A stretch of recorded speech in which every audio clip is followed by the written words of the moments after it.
Tienen religión, pero carecen de rectitud. Y de estas cosas estaremos hablando hoy, de la verdadera salvación. Y será una llamada de atención a todos los que me escuchan, para que no sean engañados por el falsificador y sus demonios.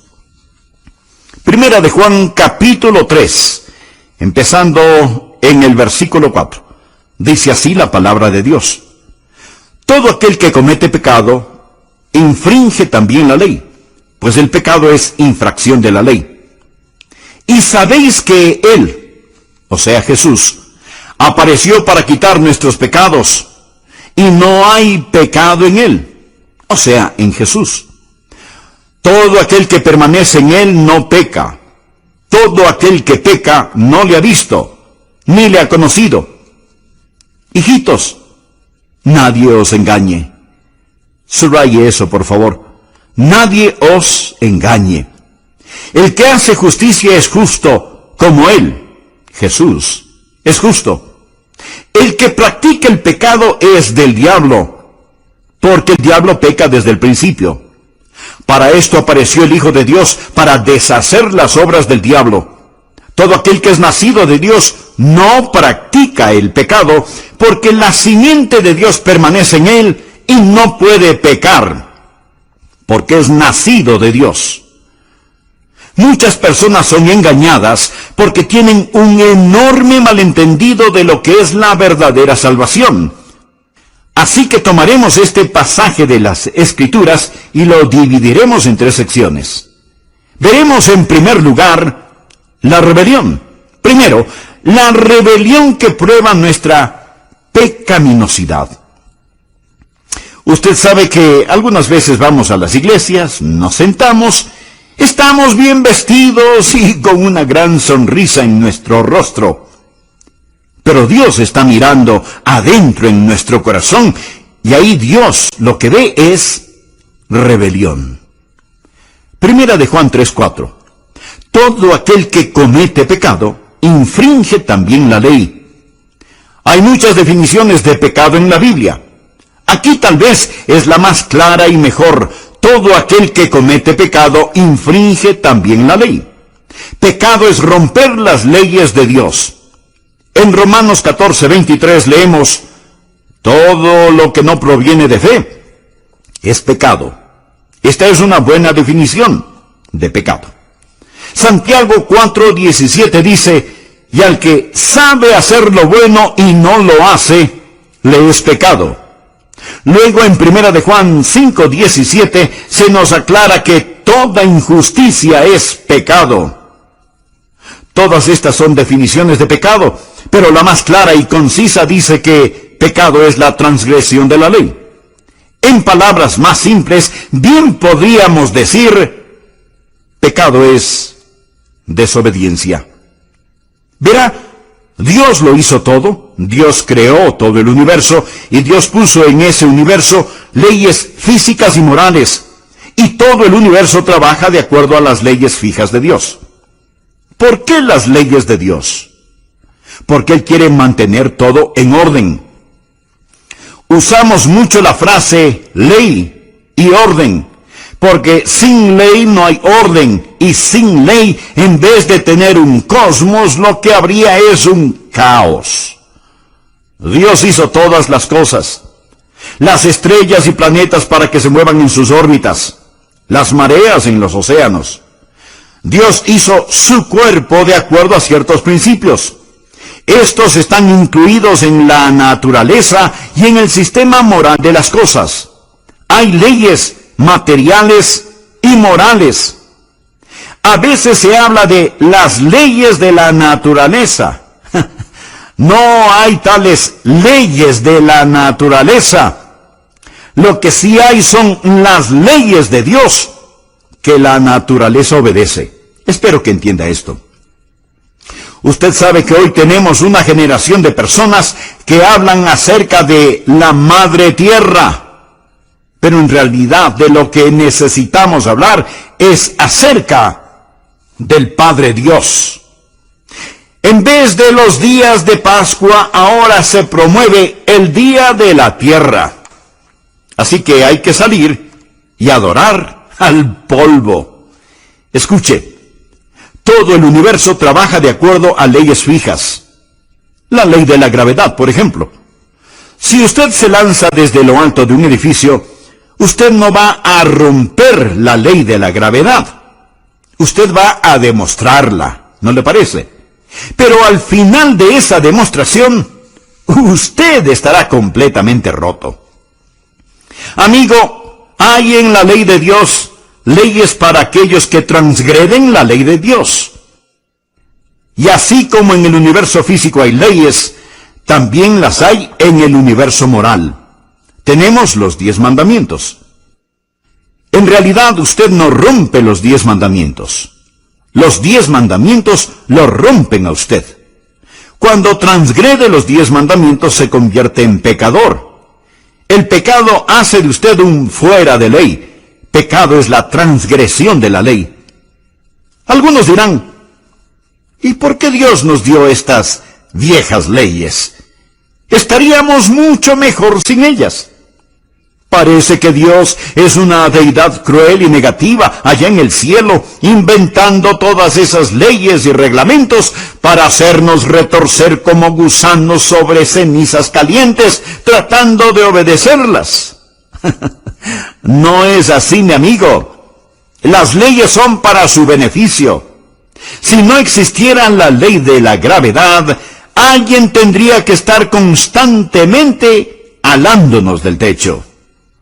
Las leyes morales de Dios son para nuestro beneficio. Cada vez que Dios dice, no lo hagas, es para que no nos hagamos daño nosotros mismos.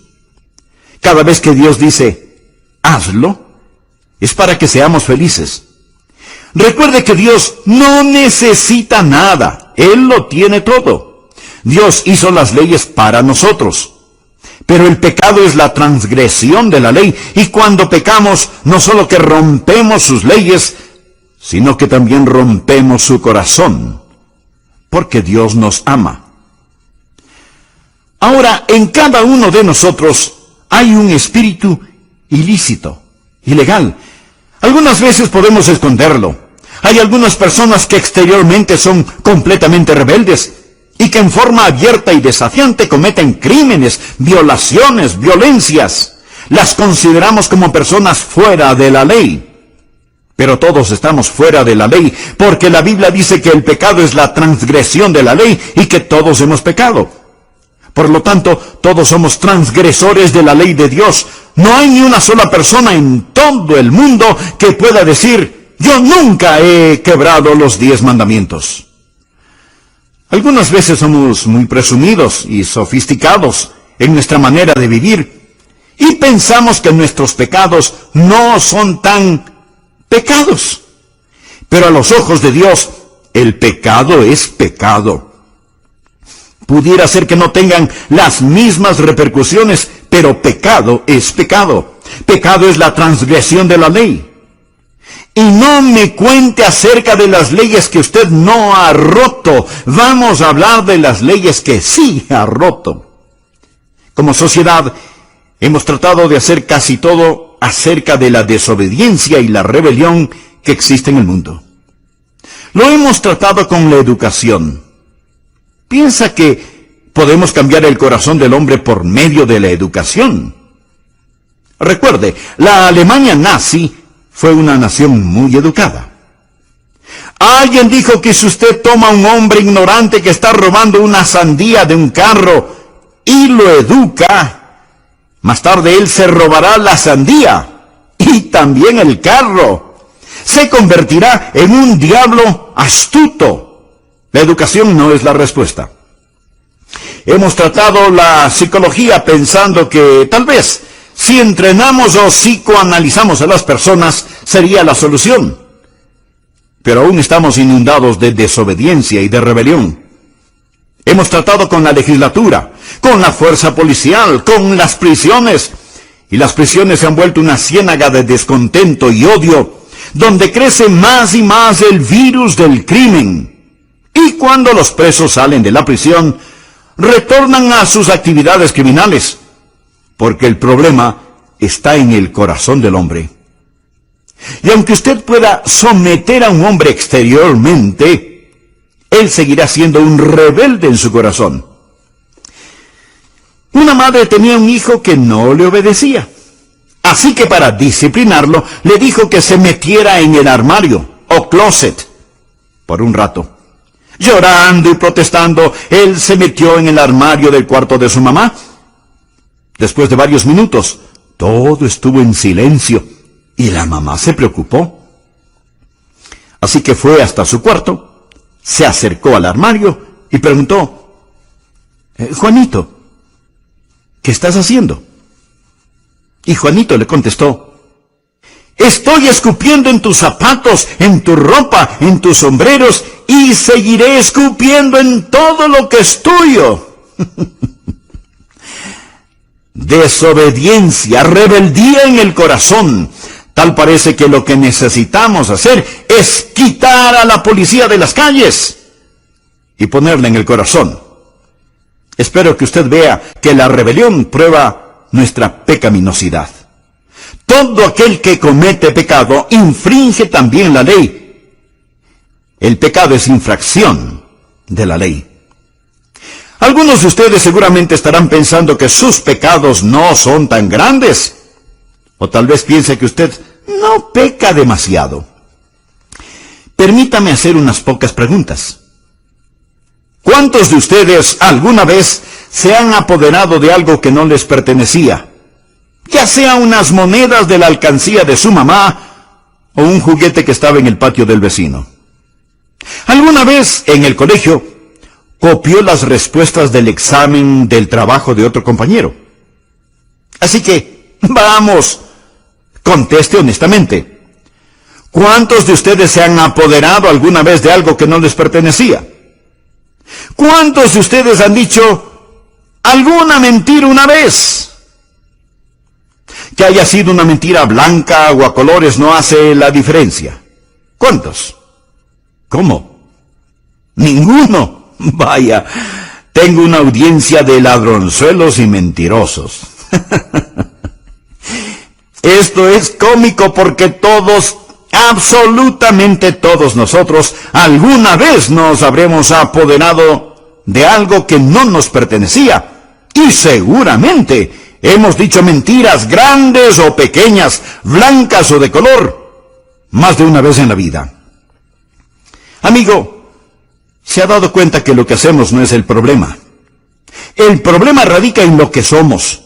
Un hombre no es mentiroso porque miente, miente porque es mentiroso. Un hombre no es ladrón porque roba, roba porque es ladrón. El problema está en el corazón humano porque, como lo dijo el profeta Jeremías, engañoso es el corazón más que todas las cosas y perverso. El pecado es la transgresión de la ley de Dios y nuestras rebeliones prueban nuestra pecaminosidad. Segundo, deseo que vea la justicia que proclama nuestra condición de hijos de Dios. En 1 de Juan 3:2 leemos, amados, ahora somos hijos de Dios, y aún no se ha manifestado lo que hemos de ser. Ahora miremos a la justicia que proclama nuestra condición de hijos. Y sabéis que Él apareció para quitar nuestros pecados, y no hay pecado en Él. Todo aquel que permanece en Él no peca. Ahora, si estamos en Cristo, somos salvos. Y la Biblia dice que no vamos a pecar. Tenemos a muchas personas que dicen que son salvas, que van rumbo al cielo, pero no se ve ningún cambio en la manera en que viven, ni uno solo. Esa es la razón por la que yo los llamo paganos bautizados. No hay cambio. Escúcheme. La Biblia dice, de modo que si alguno está en Cristo, nueva criatura es, las cosas viejas pasaron, he aquí todas son hechas nuevas. Amigo, si su religión no le ha cambiado la vida, es mejor que cambie de religión. En nuestros días tenemos toda clase de fáciles creencias. La gente pregunta, ¿cree usted en Jesús? Sí. ¿Cree que Él murió por sus pecados? Claro que sí. Entonces usted es salvo. No lo es. Recuerde que el diablo también cree y tiembla. Usted es salvo cuando se arrodilla delante de Jesucristo, cuando hace de Jesucristo el Señor de su vida. Sí, ese es un acto de fe, ese es un cambio. Y si su religión no cambia su vida, no tiene nada de lo que la Biblia habla. Quiero dejar muy en claro lo siguiente. Usted no se salva reformando su vida. Nuestro Señor nunca nos dijo que debemos limpiarnos y que entonces Él nos salvaría. Es al revés. Venimos a Jesús como somos. Jesús no vino a salvarnos en nuestros pecados. Jesús vino a salvarnos de nuestros pecados. Veamos nuevamente 1 de Juan, capítulo 3, versículos 5 y 6. Y sabéis que Él apareció para quitar nuestros pecados, y no hay pecado en Él. Todo aquel que permanece en Él no peca. Lo que está diciendo es que si pertenecemos a Cristo, vamos a ser como Él es. El versículo 7 dice, hijitos, nadie os engañe. El que hace justicia es justo, como Él es justo. Esa es la justicia que proclama nuestra salvación. Si usted no es justo, usted no es salvo. ¿Sabe lo que significa la palabra cristiano? Significa como Cristo. Y en Cristo no hay pecado. Por lo tanto, usted no puede ser como Cristo y vivir una vida de pecado. Analicemos un poco más el versículo 6 que dice, todo aquel que permanece en Él no peca. Note la palabra permanece. Significa estar en el hogar con, habitar, morar o vivir con. Si yo le digo a alguien, ven y permanece en mi casa, en realidad le estoy diciendo, ven, vive en mi casa, habita conmigo, haz de mi casa tu hogar.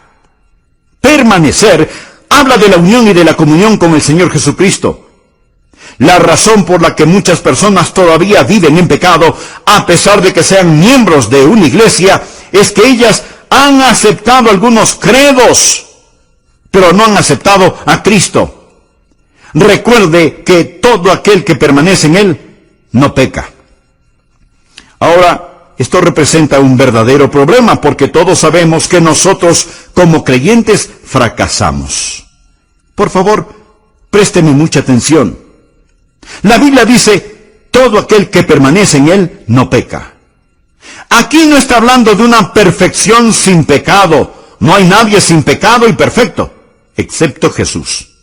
Si en la Biblia usted estudia la vida de los santos, descubrirá que ellos pecaron. Por ejemplo, sabrá que Abraham mintió acerca de su esposa, que Moisés perdió su temperamento, que Pedro negó al Señor, que David adulteró. Los santos del Antiguo y Nuevo Testamentos pecaron y la Biblia muestra sus faltas y fracasos. Sin embargo, aquí en esta epístola de Juan nos dice, todo aquel que permanece en Él no peca. No quiero parecer demasiado técnico, pero escúcheme atentamente.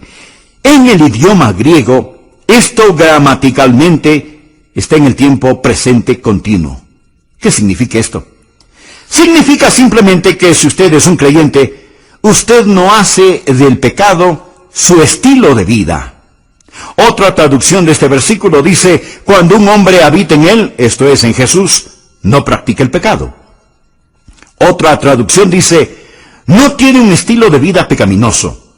Y aún otra traducción lo explica de la siguiente manera. Aquel que es nacido de Dios no practica, y le dice, todo aquel que permanece en Él no peca. Aquí no está hablando de una perfección sin pecado. No hay nadie sin pecado y perfecto, excepto Jesús. Si en la Biblia usted estudia la vida de los santos, descubrirá que ellos pecaron. Por ejemplo, sabrá que Abraham mintió acerca de su esposa, que Moisés perdió su temperamento, que Pedro negó al Señor, que David adulteró. Los santos del Antiguo y Nuevo Testamentos pecaron y la Biblia muestra sus faltas y fracasos. Sin embargo, aquí en esta epístola de Juan nos dice, todo aquel que permanece en Él no peca. No quiero parecer demasiado técnico, Pero escúcheme atentamente. En el idioma griego, esto gramaticalmente está en el tiempo presente continuo. ¿Qué significa esto?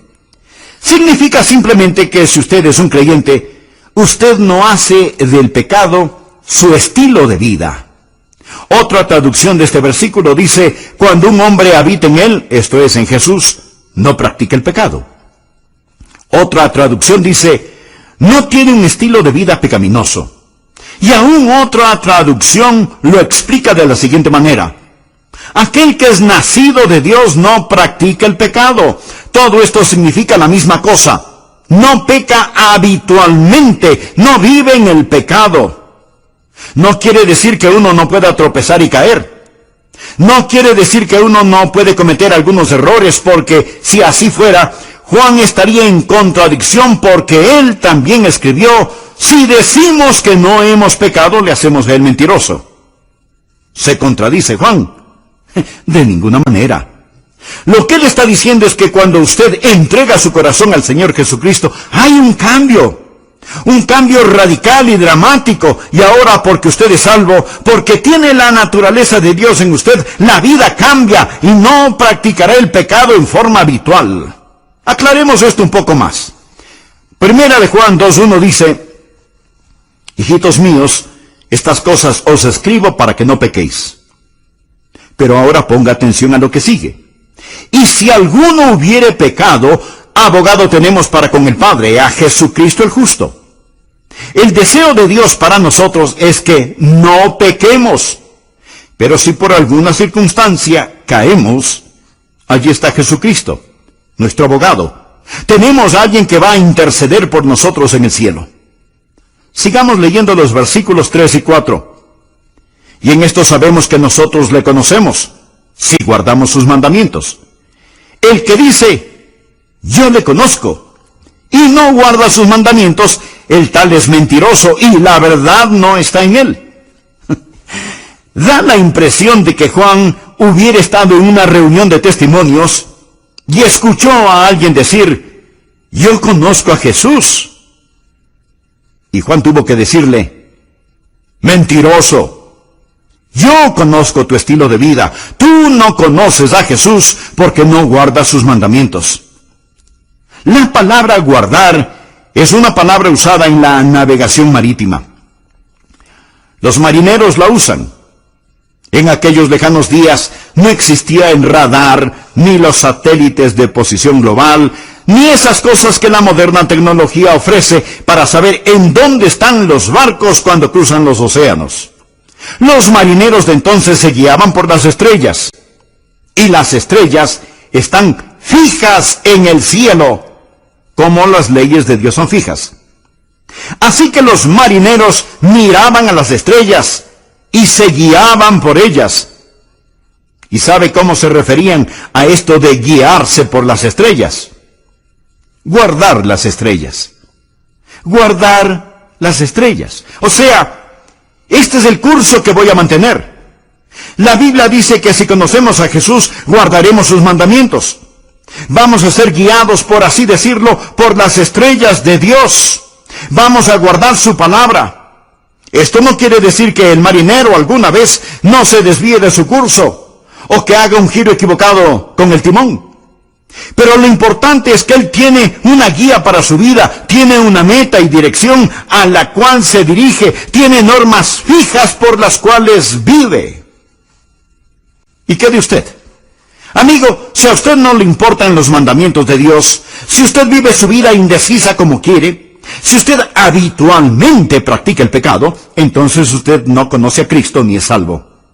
El problema hoy en día es que muchos van a las iglesias sin haber conocido nunca a Jesús, nunca han sido salvados, y su rebeldía es prueba absoluta de su pecaminosidad. No se olvide que hay una justicia que proclama nuestra condición de hijos de Dios, de tal Padre, tal Hijo.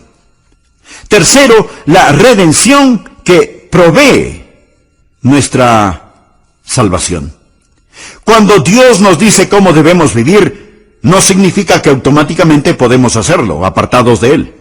Primera de Juan 3:5 dice, y sabéis que Él apareció para quitar nuestros pecados y no hay pecado en Él. El Señor no nos ha dado sus santos mandamientos para que nosotros simplemente vivamos de acuerdo a ellos para llegar al cielo. ¿Qué de los pecados que ya hemos cometido? Jesús se manifestó para quitar nuestros pecados. En el libro de Levítico, en el Antiguo Testamento, leemos acerca de los machos cabríos. El sumo sacerdote tomaría 2 machos cabríos que nos representan y pondría su mano sobre la cabeza de uno de ellos, confesando los pecados del pueblo, o sea, poniendo los pecados del pueblo sobre la cabeza del macho cabrío. Luego, matarían a ese animal. Ahora note la analogía. Ese macho cabrío representaba al Señor Jesucristo. Nuestros pecados fueron puestos sobre Él y Él murió en la cruz por nuestros pecados. Después tomaban al otro macho cabrío y lo llevaban al desierto. Allí lo soltaban para que no regrese nunca más. Y esto representa a Jesús, llevando nuestros pecados hasta la tumba del olvido de Dios para no ser traídos nunca más contra nosotros. ¿Cuál es la redención que provee nuestra salvación? Primero, somos redimidos de la pena del pecado. Jesús fue manifestado para quitar nuestros pecados. Cuando Juan el Bautista lo vio, dijo: «He aquí el Cordero de Dios que quita el pecado del mundo». Pero no solo nos ha redimido de la pena de nuestro pecado, sino que nos ha redimido del poder de Satanás. El mismo apóstol Juan nos dice: «Hijitos, nadie os engañe, el que hace justicia es justo, como Él es justo. El que practica el pecado es del diablo, porque el diablo peca desde el principio. Para esto apareció el Hijo de Dios, para deshacer las obras del diablo». Entonces, Jesús vino primero para quitar nuestros pecados y segundo, para destruir el poder del diablo. Ahora somos redimidos de la pena de nuestro pecado y redimidos del poder de Satanás. Esa es la razón por la cual Juan dice que si usted sigue viviendo como un diablo, es porque usted pertenece al diablo. A veces criticamos el libertinaje de Hollywood, a los comerciantes de licores, a los vendedores de drogas, etc. Nos disgusta todo lo que ellos hacen. Decimos que están pecando. Por supuesto que están pecando, son pecadores. ¿Qué es lo que se supone que deben hacer los pecadores? Pues, pecar. ¿Qué otra cosa podrían hacer? Son pecadores. El que comete pecado es del diablo. Y ese es el problema en muchas iglesias. No enseñamos a la gente cómo ser salvos, simplemente los llevamos a la iglesia, y la iglesia, en vez de ser un redil, se convierte en un zoológico, y el pastor trata de que no se maten los unos a los otros. La Biblia dice: el que practica el pecado es del diablo, porque el diablo peca desde el principio. Para esto apareció el Hijo de Dios, para deshacer las obras del diablo. La palabra deshacer en el griego no significa aniquilar, significa hacer inefectivo, hacer inútil. Por ejemplo, en la cruz, Jesús arruinó el reino de Satanás, lo hizo inútil, inefectivo. Satanás ya no tiene autoridad ni poder sobre usted. Antes de que usted fuera salvo, era esclavo de Satanás. No era más que un sucio juguete en las manos de Satanás. Alguien podrá decir: «No, yo era libre». Claro, usted creía que era libre. Libre para hacer lo que le diera la gana, pero no era libre para hacer lo que debería haber hecho, porque era esclavo de Satanás. Jesús vino a darle libertad. Jesús vino a terminar con el destruidor. Y porque ahora tengo nueva vida en el Señor Jesucristo, nunca tendré que enfrentar la pena por mi pecado, porque Jesús llevó todos mis pecados. Y puedo decirle a Satanás que se vaya al infierno. Ya no tengo que escucharle. Ya no tengo que obedecerle, porque su poder ha sido destruido. Jesús ha destruido el poder de Satanás. Si usted no comprende esto, mi querido amigo, no podrá vivir la vida cristiana. Le estoy hablando de algo real, verdadero. No solo de que Jesús nos libera, sino de la redención que provee nuestra salvación. Jesús no solo nos libra del poder del pecado, de la polución espiritual, del poder de Satanás, sino que también nos libera de nuestro propio ego. Primera de Juan 3:9 dice: todo aquel que es nacido de Dios no practica el pecado, porque la simiente de Dios permanece en él, y no puede pecar porque es nacido de Dios. Amigo, esto me dice que soy redimido. Soy redimido de la realidad de mi ego. Verá, si Jesús solamente me salva de mi pecado, y eso es todo, todavía tengo que enfrentarme a mí.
Mismo.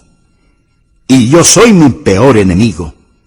Pero Jesús me ha redimido de la pena de mi pecado. Jesús me ha redimido del poder de Satanás. Jesús me ha redimido de mi propio ego. Jesús no solo murió por mis pecados, sino que murió por mí, por lo que yo soy. Todo aquel que es nacido de Dios no practica el pecado, porque la simiente de Dios permanece en él, y no puede pecar porque es nacido de Dios. Ahora escúcheme con atención. Cuando usted fue salvo, adquirió una nueva dinámica. Jesús la identifica como nacer de nuevo. Cuando yo nací la primera vez tuve vida física. Cuando recibí a Jesucristo como mi Salvador personal y Señor, recibí vida espiritual. Recuerde lo que Jesús le dijo a Nicodemo: lo que es nacido de la carne, carne es. Lo que es nacido del Espíritu, Espíritu es. Todos los seres humanos tienen un nacimiento carnal. No todos los seres humanos tienen un nacimiento espiritual. Note bien lo que dice la palabra de Dios: todo aquel que es nacido de Dios. ¿Cómo es que podemos ser nacidos de Dios? Yo nací de Rosa y Arden. Ellos fueron mis padres físicos. ¿Quiénes son mis padres espirituales? La palabra de Dios y concepción en el vientre de la gracia. Y usted viene a ser una persona nueva. Y cuando usted es una nueva persona, entonces, mi querido amigo, tiene una nueva vida. Tiene una nueva dinámica. Usted no dependerá en solamente el esfuerzo por hacerlo, porque hay una nueva vida que ahora es suya. Yo era apenas un jovencito cuando recibí a Cristo en mi corazón. Nací de nuevo. Tuve una nueva dinámica. Y porque tuve ese nuevo nacimiento y dinámica, tuve nuevos deseos. Mire la segunda parte del versículo 9. Todo aquel que es nacido de Dios no practica el pecado. ¿Por qué? Porque la simiente de Dios permanece en él. ¿Pero qué significa que la simiente de Dios permanece en él? Permítame explicarlo. La simiente de mi Padre está en mí. Yo soy un Rogers. Si usted viera a mi padre y me viera a mí, reconocería que soy el hijo de Arden Duncan Rogers, porque su vida natural está en mí. Cuando me salvé, nací de nuevo, no de simiente corruptible, sino de incorruptible, por la palabra de Dios. Ya hay el principio de la vida divina que está en mí, y ese principio me da no solamente una nueva dinámica, sino también nuevos deseos. Una traducción dice: la naturaleza de Dios habita en la persona nacida de nuevo. ¿Cuál es la naturaleza de Dios? La naturaleza de Dios es la santidad. Por eso es que en el versículo 7 leemos: hijitos, nadie os engañe, el que hace justicia es justo como Él es justo. Si Jesucristo está en usted por medio del nuevo nacimiento, no solo que usted tendrá una nueva dinámica, sino que tendrá nuevos deseos. Yo creo en la seguridad eterna. Espero que usted también. Creo que una vez que usted es salvo, es salvo. Nunca jamás podría ser no salvado, tanto como no podría ser no nacido. Soy nacido de Dios. Cuando nací físicamente, nací una sola vez y para siempre. Cuando nací espiritualmente, eso fue para siempre.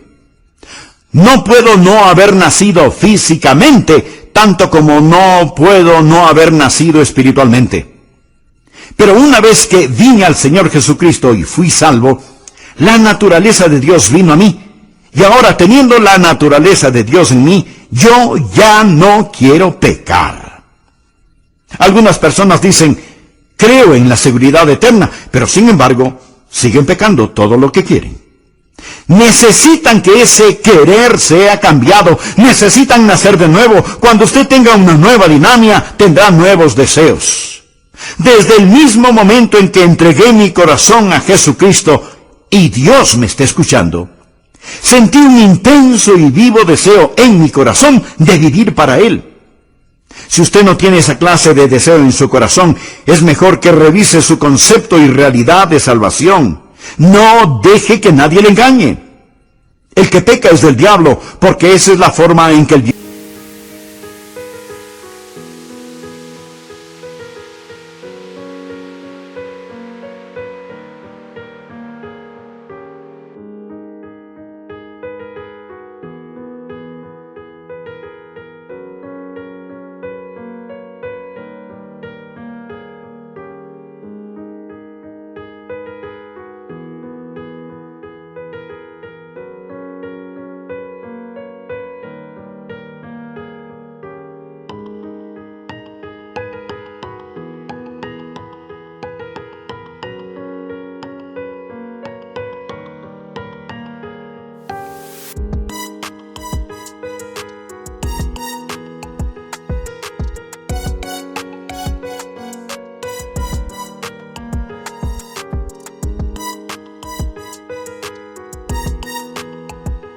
diablo trabaja. El que es justo tiene el Espíritu de Dios en él. Es nacido de Dios. Su simiente permanece en él. Tiene nuevos deseos. ¿Tiene todo esto sentido para usted? Espero que sí. Llegamos al punto final. Hemos hablado de cómo hemos sido liberados no solo de la pena del pecado y del poder de Satanás, sino también de nuestro propio ego. Tengo una nueva dinámica. La vida de Dios está en mí. Tengo un nuevo deseo. Quiero ser como Él. Porque Él está en mí y yo en Él. Permanezco en Él. Y tengo un nuevo poder disuasivo. Y no puede pecar, porque es nacido de Dios. No puede pecar, porque ha nacido de nuevo. Amigo, si el Dios que yo conozco vive en usted, permítame decirle que usted simplemente no puede vivir habitualmente en pecado. Si Jesucristo vive en usted, no puede seguir en forma descuidada, atolondrada y continua, practicando un estilo de vida de pecado. Si lo hace, Dios sabrá cómo, cuándo y dónde disciplinarlo. El Espíritu Santo de Dios no le dará tregua ni descanso hasta que usted, bajo convicción, entienda que Él le quiere liberar no solo de la pena del pecado y del poder de Satanás, sino también de su propio ego. Usted ha nacido de nuevo, ha recibido una nueva naturaleza y con ella una nueva dinámica, un nuevo deseo, un nuevo poder disuasivo. Usted está viviendo para Jesucristo. No voy a preguntar a qué iglesia